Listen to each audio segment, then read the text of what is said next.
नमस्कार, मैं नियाज खान और आप देख रहे हैं न्यूज एक्सप्रेस। 17 महीने बाद तिहाड़ जेल से रिहा होने के बाद दिल्ली के पूर्व deputy CM Manish Sisodia full action mode में दिख रहे हैं। सबसे पहले तो जेल से बाहर आने के बाद अपने समर्थकों से मिले। समर्थकों ने नारे लगाए, सरकार का ताला टूट गया, मनीष सिसोदिया छूट गया। सिसोदिया के जेल से छूटने के बाद आम आदमी पार्टी के नेताओं और कार्यकर्ताओं में एक तरफ खुशी दिखी तो वहीं दूसरी तरफ मोदी सरकार के खिलाफ गुस्सा भी दिखा।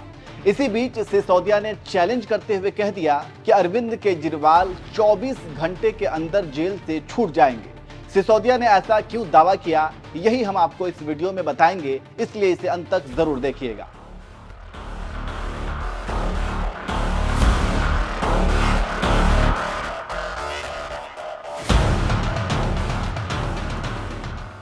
लोकसभा चुनाव से पहले देश के अंदर गिरफ्तारियां तो बहुत हुई, लेकिन दो गिरफ्तारियों ने पूरे देश का ध्यान अपनी ओर खींचा और देश की राजनीति में एक अलग बहस छेड़ दी, क्योंकि ये गिरफ्तारियां दो राज्यों के दो मुख्यमंत्रियों की हुई थी।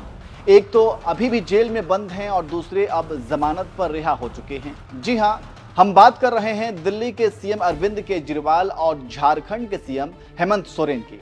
केजरीवाल के ऊपर दिल्ली शराब घोटाले में मनी लॉन्ड्रिंग का आरोप है।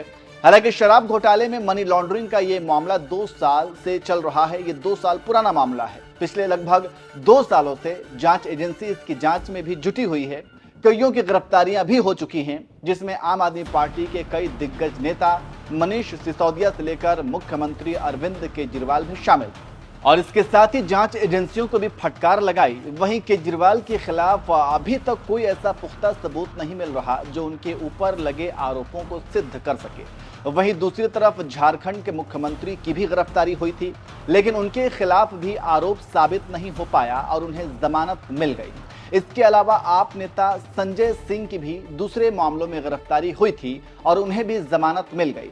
मतलब आम आदमी पार्टी के दो दिग्गज नेता जो जेल में बंद थे, संजय सिंह और मनीष सिसोदिया, अब दोनों ही जेल से बाहर हैं, क्योंकि इनके खिलाफ कोई पुख्ता सबूत नहीं मिला। इसलिए विपक्ष लगातार कह रहा है कि ये गिरफ्तारियां राजनीतिक हैं और मनीष सिसोदिया तो जेल से बाहर आते ही काफी ज्यादा एग्रेसिव भी दिख रहे हैं और लगातार केंद्र की मोदी सरकार पर हमला कर रहे हैं।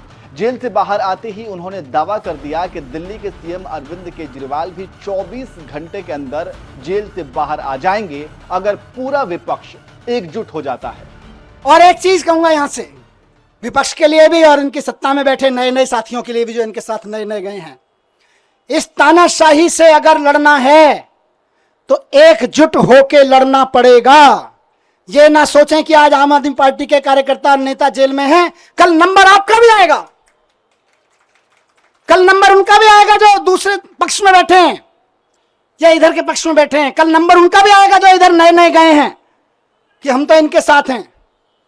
एनडीए के साथियों को भी कहना चाहता हूं, उनके साथ जो गए हैं, और इंडिया गठबंधन के भी एक एक आदमी को और बाकी सब पार्टियों के साथियों को कहना चाहता हूं, पार्टी की जिंदगी के लिए नहीं, नेताओं की जिंदगी के लिए नहीं, देश के लिए इकट्ठा होकर लड़ना पड़ेगा। देश के लिए इकट्ठा होकर लड़ना पड़ेगा।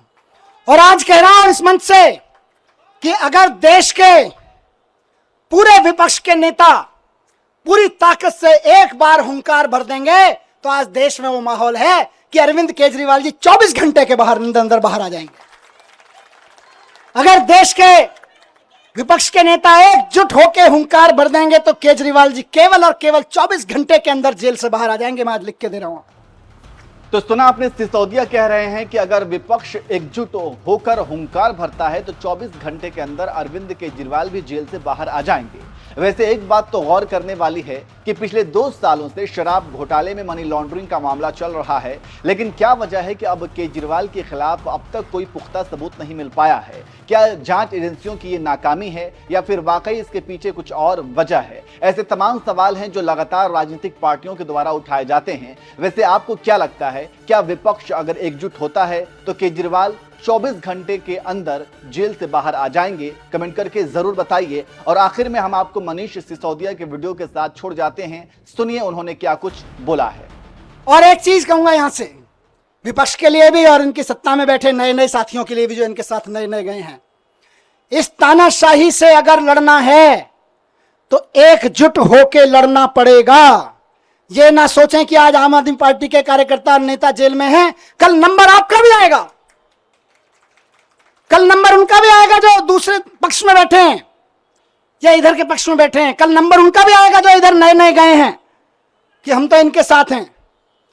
एनडीए के साथियों को भी कहना चाहता हूं, उनके साथ जो गए हैं, और इंडिया गठबंधन के भी एक एक आदमी को और बाकी सब पार्टियों के साथियों को कहना चाहता हूं, पार्टी की जिंदगी के लिए नहीं, नेताओं की जिंदगी के लिए नहीं, देश के लिए इकट्ठा होकर लड़ना पड़ेगा, देश के लिए इकट्ठा होकर लड़ना पड़ेगा। और आज कह रहा हूं इस मंच से कि अगर देश के पूरे विपक्ष के नेता पूरी ताकत से एक बार हुंकार भर देंगे तो आज देश में वो माहौल है कि अरविंद केजरीवाल जी 24 घंटे के अंदर बाहर आ जाएंगे। अगर देश के विपक्ष के नेता एकजुट होकर हुंकार भर देंगे तो केजरीवाल जी केवल और केवल 24 घंटे के अंदर जेल से बाहर आ जाएंगे। मैं आज लिख के दे रहा हूं आपको, लेकिन इकट्ठे होकर करना पड़ेगा। ये मत सोचिए अभी तो केजरीवाल जी गए, जब हम पे आएगी तो देखेंगे, नहीं, सब पे आई हुई है। सबको इकट्ठे होकर लड़ना पड़ेगा, सबको इकट्ठे होकर चुनाव भी लड़ने पड़ेंगे, लड़ाइयां भी लड़नी पड़ेंगी, कानूनी लड़ाइयां भी लड़नी पड़ेंगी। और एकजुट हो गया तो इस चुनाव में तो दिखाई दिया कि 400 पार ढूंढते रह गए। एकजुट होकर लड़ेंगे तो आगे आने वाले चुनावों में भी ढूंढते रह जाएंगे कहां है, 0 पार, बस सीधे कहा 0 पार। तो ये कोई ये ना सोचे कि अलग अलग लड़ लेंगे, जब हमारी लड़ाई आएगी तो लड़ लेंगे। लड़ाई सबकी है, लड़ाई देश की है, लड़ाई एक एक भारत के नागरिक की है।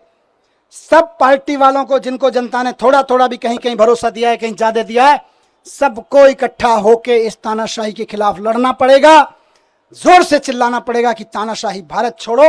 और जिस दिन तानाशाही भारत छोड़ो का नारा हर गले से निकल गया, केजरीवाल जी सबसे पहले जेल से बाहर आएंगे। हेमंत सोरेन जी आ गए ना, देखो कितने दिन, मुझे निकाला, अभी अरविंद जी भी आएंगे।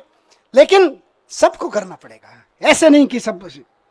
तो मैं बस यही कह रहा हूं कि आम आदमी पार्टी की तरफ से तो आज हम भरोसा दिलाते हैं कि दिल्ली के चुनाव में भी और बाकी चुनावों में भी पूरे देश में, कश्मीर से लेकर कन्याकुमारी तक, एक एक घर में इस आवाज को उठाएंगे, एक एक शहर, एक एक नगर में इस आवाज को उठाएंगे और बता देंगे कि हमारे इरादे कितने फौलादी हैं।